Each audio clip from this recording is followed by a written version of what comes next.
este tema. La voz de los protagonistas. Contacto telefónico. Axel, ¿cómo estás? Bienvenido, buenos días. ¿Qué tal, Marcela? Muy buenos días a ustedes en el estudio y el auditorio de la Comarca Lagunera. Bueno, pues ya escuchaste la pregunta que hoy formulamos, porque se ha anunciado esta situación de morosidad en los pagos de las tarjetas de crédito, y nosotros la intención de platicar contigo son las consecuencias. O sea, ¿qué significa para la economía de un país esta cantidad de deuda a través del dinero plástico? Y cómo hay problemas que luego se van haciendo cada vez más grandes, y aquella situación que se vivió hace ya décadas en relación a precisamente a los adeudos en tarjetas de crédito que crecían tantos que luego los bancos empezaron a recoger pues mucho de lo que luego tenían garantía, y entonces se hizo una situación bien difícil de poder resolver. En este momento, ¿cuál es el diagnóstico que tú haces en función de esto?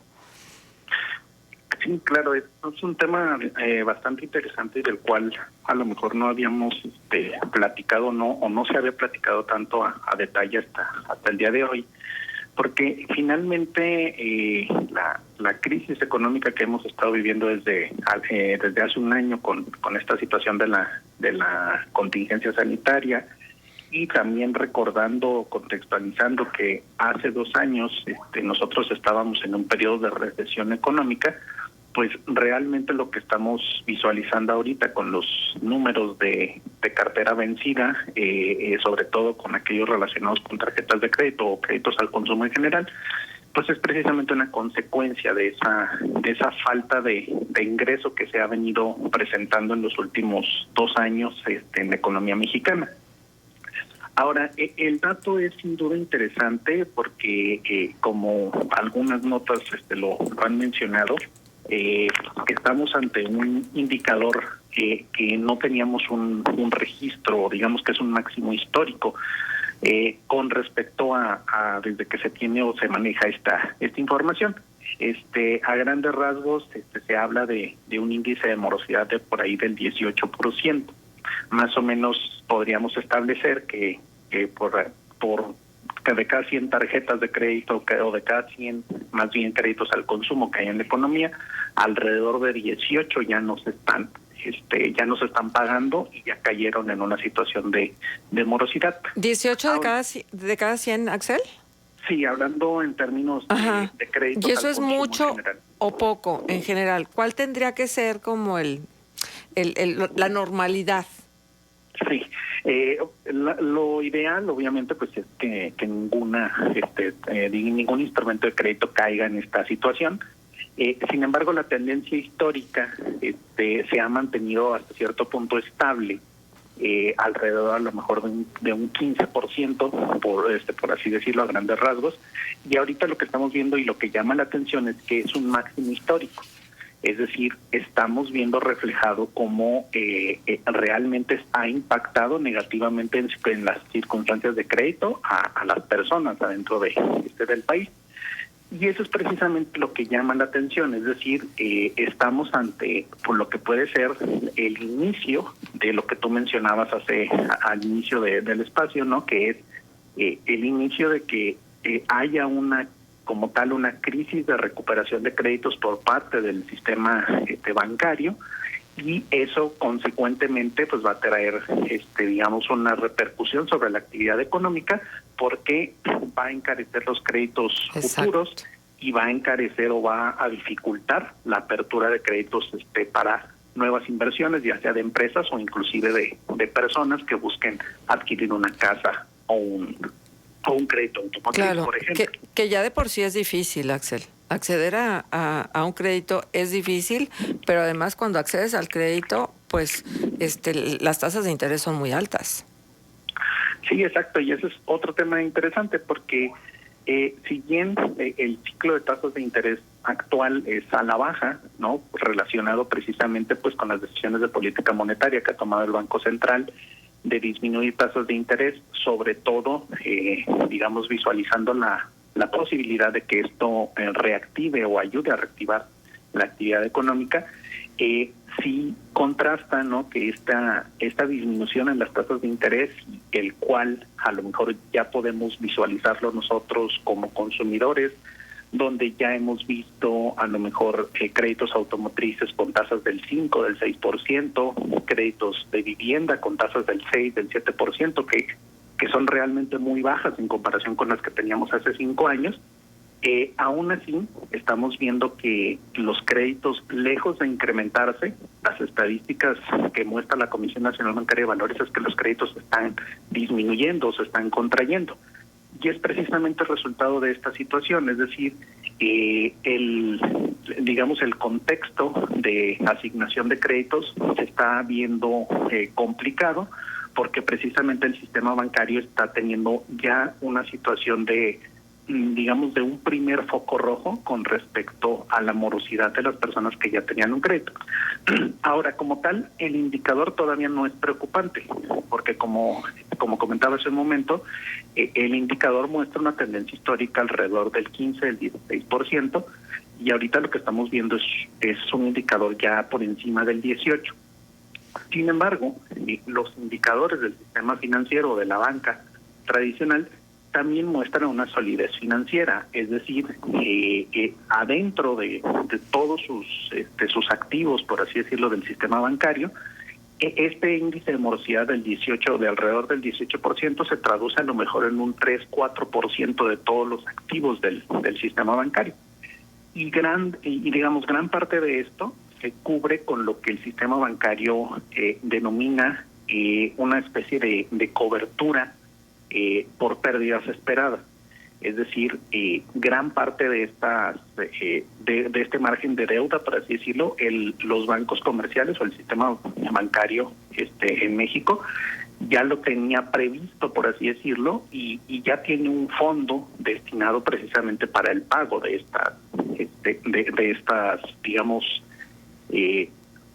estos créditos no pagados, no por parte de los consumidores. Sin embargo, sí llama la atención que es el número más grande desde que se tiene historia en la estadística de este valor en particular, y puede ser pues el inicio o un primer foco rojo con respecto a la situación de crédito que está realmente relacionada con la crisis económica que estamos viviendo actualmente. Claro. Axel, dos cosas también dentro del tema. Uno, la venta de la cartera morosa de los bancos a estas instituciones que luego, estos despachos de cobranza, que luego se convierten en un suplicio para los usuarios de la banca. Yo entiendo que se debe, que no se paga y que hay que presionar, pero lo hacen de una manera totalmente disruptiva y que además atenta contra sus derechos humanos.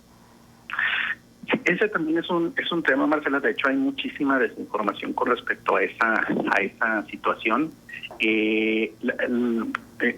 Hablándole al auditorio, busquen, el auditorio pueden todos ustedes buscar en la Conducef cuáles son los lineamientos que se tienen que tienen que respetar tanto los bancos como los despachos de cobranza para realizar este tipo de diligencias. A grandes rasgos, por ejemplo, hay un horario restringido de cobranza de 7 de la mañana a 10 de la noche. Se tiene que hacer una cobranza personal, es decir, la cobranza sobre la persona que tiene la deuda, no se puede hacer con respecto a otra persona. Pero ¿qué pasa, por ejemplo, Axel? Déjame decírtelo, yo sé que tendríamos que preguntar en la Conducef, pero fíjate, ha pasado situaciones de que hay un número de teléfono registrado en una situación de adeudo, y entonces la gente, los que tienen la cobranza, habla ese número, y por más de que se le dice que ese número no tiene nada que ver con la persona que adquirió la deuda, insisten como si la persona que vive ahora en ese lugar o que tiene ese número telefónico pudiera dar lugar a información. ¿Ahí qué se hace? Sí, exacto. Ese es un tema también, digamos, muy común, porque finalmente, pues, digamos, viéndolo desde la perspectiva del banco o desde la perspectiva del despacho de cobranza, pues esos son los datos que tienen, ¿no? Para realizar el cobro sobre cierta persona, que en algún momento fueron verídicos, porque como todo el auditorio sabe, pues para abrir un crédito, sea cual sea el instrumento, se tiene que entregar un comprobante de domicilio y se tiene que verificar que efectivamente la persona vive ahí. Sin embargo, pues con el paso del tiempo, pues esta información cambia y probablemente la persona ya no vive ahí, o cambie de teléfono celular y posteriormente la compañía telefónica vuelva a vender ese número, y es cuando caemos en este tipo de situaciones.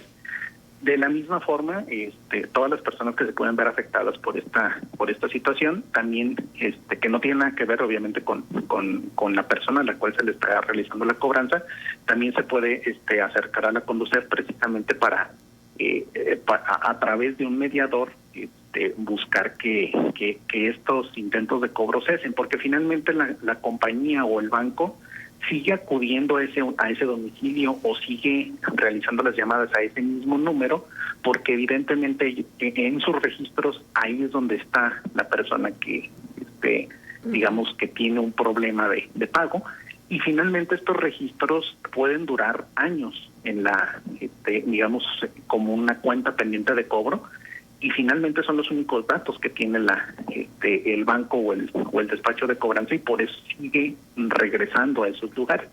Entonces ahí solamente existe la posibilidad que las personas que no están relacionadas con con estos cobros, pues que finalmente acudan a la Conducef para poder que la Conducef sea como un mediador, pues para que verifique que efectivamente pues esa persona ya no habita en ese lugar y cesen los intentos de cobro a personas no relacionadas con ese crédito que está en impago.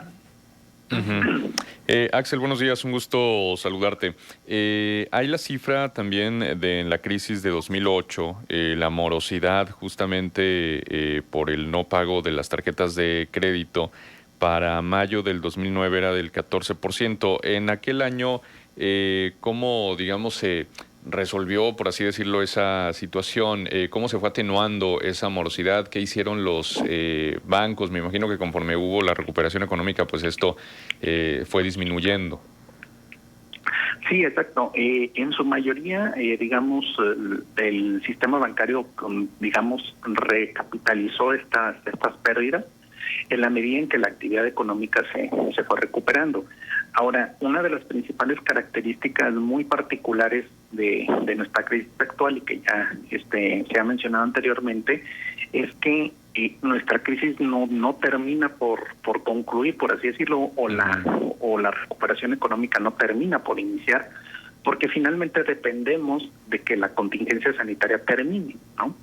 Entonces, una de las características particulares que estamos viendo ahorita, en comparación con nuestras dos grandes crisis anteriores, como fue 2008-2009, como fue 94-95, es precisamente esa. A la vuelta de un año, por así decirlo, la actividad económica después de esas crisis ya estaba en recuperación. Y así como lo hemos visto en los indicadores, pues digamos que un año después es cuando nos está preocupando, por ejemplo, esta situación del impago en el sistema bancario. Uh-huh. Pero coincidía con que un año después pues ya estábamos en una recuperación económica. Actualmente sí estamos saliendo, pero seguimos estando en una situación de incertidumbre, porque finalmente la recuperación económica va a estar o va a tomar su cauce una vez que se termine la contingencia sanitaria, y probablemente eso todavía nos lleve todo este año, ¿no? Entonces, es ahí donde llama la atención.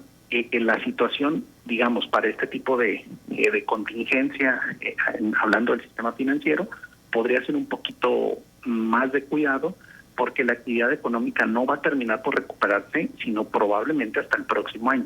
Uh-huh. Ahora, lo que llama la atención también, y que da un poquito de tranquilidad con respecto a estos indicadores, es que la estructura actual de la banca en México es fuerte, es decir, no le representa todavía un peligro, pero finalmente si estos indicadores se siguen incrementando y, como decíamos, si la reactivación económica tarda más de lo que se está esperando, pues básicamente podemos ver que este problema se puede llegar a agravar, y efectivamente podemos llegar a tener esos escenarios que a lo mejor algunas personas del auditorio recuerdan, como del 95-96, que los bancos empezaron a agarrar lo que pudieron de las personas que dejaron de pagar para intentar recuperar algo del dinero perdido. Ese es precisamente el aspecto interesante, que es un primer foco rojo que se tiene que seguir el histórico en los próximos meses o en las próximas cifras que se publiquen para poder ir evaluando la situación y sobre todo que el sistema bancario lo vea como un indicador que puede ser, digamos, de tenerle atención para evitar un problema más grave en el sistema financiero en los próximos meses. Mira, acá te preguntan esto, Axel, desconozco a qué se refiere el dato del 18% de la cartera vencida. ¿Se refieren al número de tarjetas o al porcentaje de la cartera vencida contra el monto total de los créditos otorgados? Hasta donde yo sabía, el índice normal era del 1.4% respecto al total de la cartera vigente. Saludos, ¿qué podemos decirle? Sí, bueno, es que hay muchísimos indicadores relacionados con estos indicadores de morosidad. Por ejemplo, del que estamos hablando y el que se ha estado mencionando en la mayoría de las notas, ¿no? Con respecto a esto, es el que se conoce como IMORA, que es el índice de morosidad ajustada, que es básicamente la cartera vencida, o sea, los créditos al consumo que ya no se están pagando, más los últimos 12 meses de las quitas y castigos del sistema bancario en sus cuentas, es decir, aquellas que en los últimos 12 meses se recuperaron a través de una quita de intereses y de capital sobre la cartera total. Es decir, es una suerte, por así decirlo, de el porcentaje sobre los créditos actuales que no se pagan actualmente y que se alcanzaron a recuperar, pero con una quita de intereses y de capital en los últimos 12 meses. Y esa quita es por eso que la cifra es muy diferente. Claro. Esa quita no te exenta de estar en el buró, ¿verdad? Ese es otro tema. Cualquier persona que, por ejemplo, haya pagado algún crédito a través de una quita de intereses y de capital, su registro en el buró de crédito pues va a durar alrededor de 5 o 6 años, y eso lo va a limitar de poder adquirir un nuevo crédito al menos durante ese periodo de tiempo. Ya. Fíjate lo que nos dicen. Yo vivo en los Manhattan y un vecino robó mi recibo para sacar una tarjeta de crédito. Ya se imaginarán mi gran problema porque esta persona se endeudó. Híjole, no quisiera estar en sus zapatos. Y así, pues muchos casos, ¿no? Y acá nos están diciendo, ¿después de cuánto tiempo te quitan del buró de crédito por no pagar la tarjeta? Depende de cada institución de crédito, pero por lo general son de 5 a 6 años lo que dura el registro. Muy bien, Axel. Pues nos has explicado perfectamente bien a lo que estamos viendo en relación a los tarjetas de crédito. Por supuesto que es una muy mala idea tratar de financiar un negocio con tarjetas de crédito. O sea, muy mala idea, ¿no? Sí, porque finalmente la tarjeta de crédito es la tasa de interés más alta que te vas a encontrar en el mercado. Precisamente por la naturaleza del crédito. Por ejemplo, un crédito personal, un crédito de nómina, tiene una garantía que en este caso pues es que tú recibes, por ejemplo, el ingreso, ¿no? en tu cuenta, de la cuenta de ese banco. Un crédito de auto, un crédito de hipotecario, pues, tiene la prenda como garantía. Claro. Pero un crédito de tarjeta de crédito no tiene ninguna garantía para el banco que efectivamente vas a poder pagar o que va a poder recuperar su dinero. Y precisamente por eso es el instrumento con la tasa de interés más alta. Claro, por supuesto, por el riesgo. Pues muchísimas gracias, Axel, por estar con nosotros. Ni modo, hay que hablar de estos temas. Es importante que la gente sepa.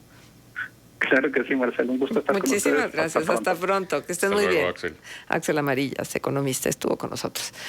Qué dilema, ¿no? Sí. Porque te voy a decir una cosa. Cuando vas al supermercado y te haces una tarjeta de crédito y necesitas comprar algo, pues no la piensas 2 veces. Sí. Y no la piensas y no haces tus cálculos en relación a cuánto realmente te puedes endeudar. Y entonces ahí vienen los problemas. Sí, más allá de que siempre se insiste con que una tarjeta de crédito pues no es un aumento de sueldo, como luego mucha gente lo interpreta.